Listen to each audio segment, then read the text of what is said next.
Hello. So my presentation topic was on Rosie the Riveter. She was a very important symbol during World War II in America for women who joined the American workforce. Although she wasn't a real person, she was. There is speculation that she was based on a real person or inspired by a real person.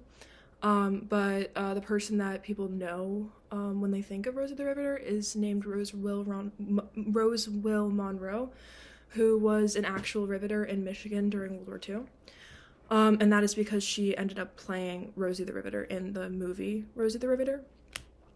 But the actual origin of the person who the term Rosie the Riveter is inspired off of is unknown. There are three potential people that people speculate it is about, and that includes Rosina Bonavita, who worked for an aircraft manufacturing company in San Diego, and then also Rosalind P. Walter, who worked many night shifts, building one of the fighter jets used during the war and also the Korean War.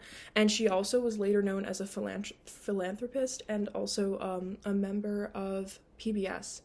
And she was on a lot of like television shows and stuff like that, I think. But the main one that people think of when they think of her is Rosewell Monroe.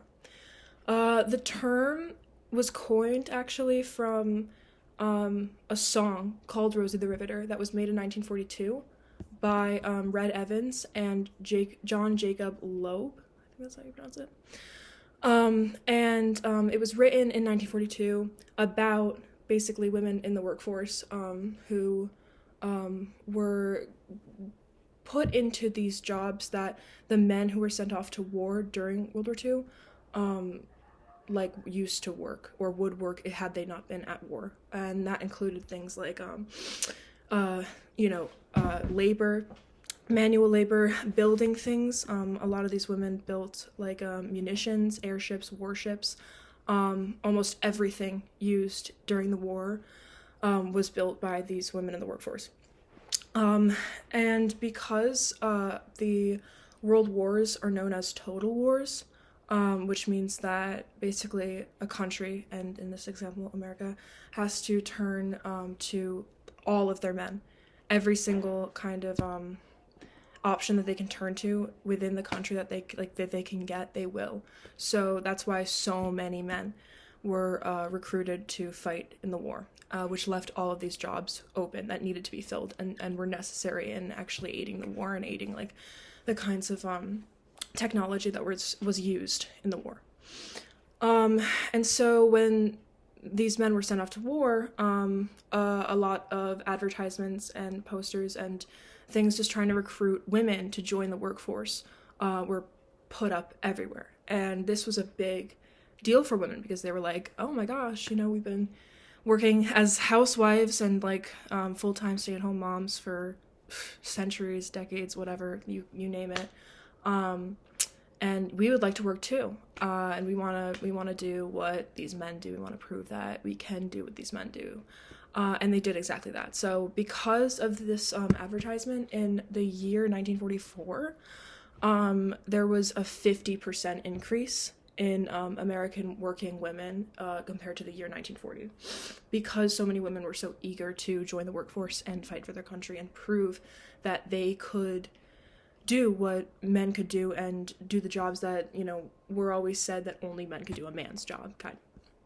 I think an important thing that I learned that was very interesting to me was a very particular note in one of these advertisements, like basically comparing an electric mixer to cook, to drill work. And that was one of the things that was used to kind of persuade women to join the workforce. Like, if you can use an electric mixer, then you can use a drill. And that's what riveting actually is. A riveter is someone who tightens bolts, and in this case, tightens bolts working on boats, ships, airplanes, whatever they needed to fight in the war. Basically, but yes, so after the war, however, and after a lot of these women were working every day and, aiding this war.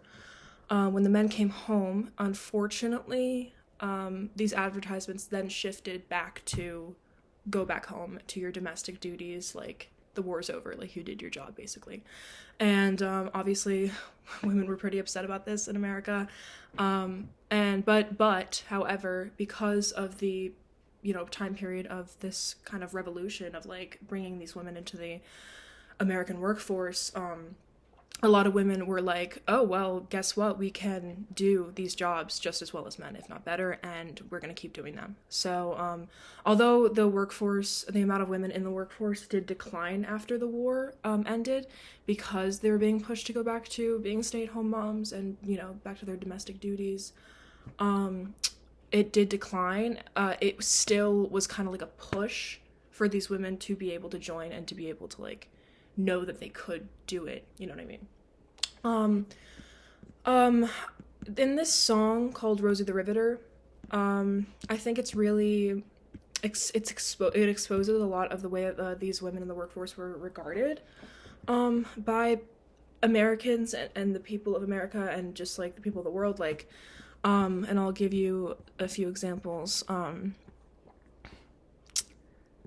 There's a lyric that says, all the day long, whether rain or shine, she's a part of the assembly line. She's making history, working for victory. Rosie Burr, the Riveter. So the burr in the song, like the burr, is supposed to imitate what an actual, like, riveting, what riveting sounds like. So I thought that was pretty cool, like the whole she's making history, working for victory thing. Like they were known as, like, these women who were helping in the war, basically fighting in the war. There's another one here that says, keeps a sharp lookout for sabotage, sitting up there in the fuselage. That little frail can do more than a male can do. Rosie Burr, the Riveter. Rosie's got a boyfriend, Charlie. Charlie, he's a Marine. Rosie is protecting Charlie, working overtime on the riveting machine. So these women were kind of, like, being looked at as, like, protecting their boyfriends, their husbands, like, their men. And I think that's very powerful because obviously, like, men had been known for a really long time as kind of like the protectors, the providers, and in this kind of case scenario, the roles were reversed, and I thought that was pretty cool. Yeah, I think that's about it. So thank you for watching this presentation. Hope you enjoyed.